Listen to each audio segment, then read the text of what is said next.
Hello guys, may kumatok sa pinto natin. Ito, may delivery na naman tayo ng kung ano to. Basta may mga in-order ako, di ko na alam kung ano-ano eh. So, para malaman natin, bubuksan natin.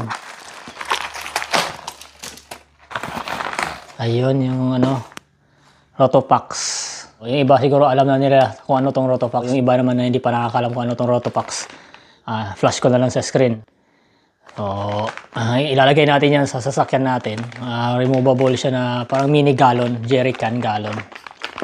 Hindi ko muna binili yung gallon niya mismo kasama, yung jerrycan, kasi gusto ko muna makita itong Rotopax nila kung po pwede sa sasakyan natin. So, ito siya.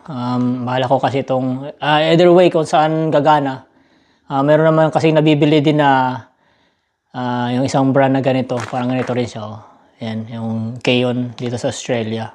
Gumamit sila ng ganito, nilagyan nila ng jerrycan tapos nakatali sa spare wheel. So, titignan natin, pinag-aaralan ko pa kung either sa spare wheel o baka dito na lang sa sa may pinto ng sasakyan natin. Yan, i-bolt natin to doon. Pag ganyan. So, meron siyang 6 na butas. Either way, siguro 4 dito yung iba. Sa susunod, bibili na tayo ng gallon. Naghahanap pa ako ng medyo malaki-laki. Kasi parang pinakamalaki nilang gallon, parang 3.8 liter lang siya.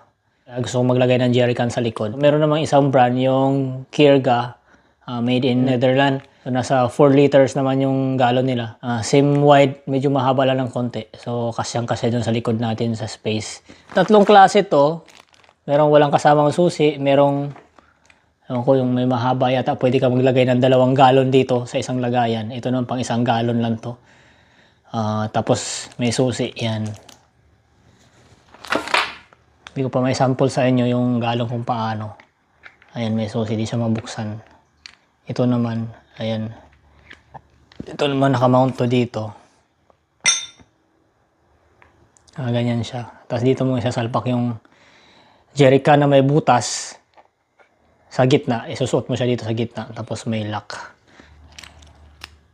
Tapos, nahugot pala yung lock niya.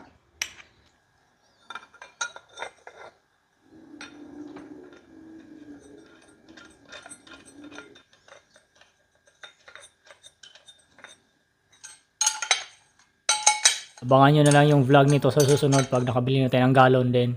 Ilalagay na natin ito sa likuran ng sasakyan natin.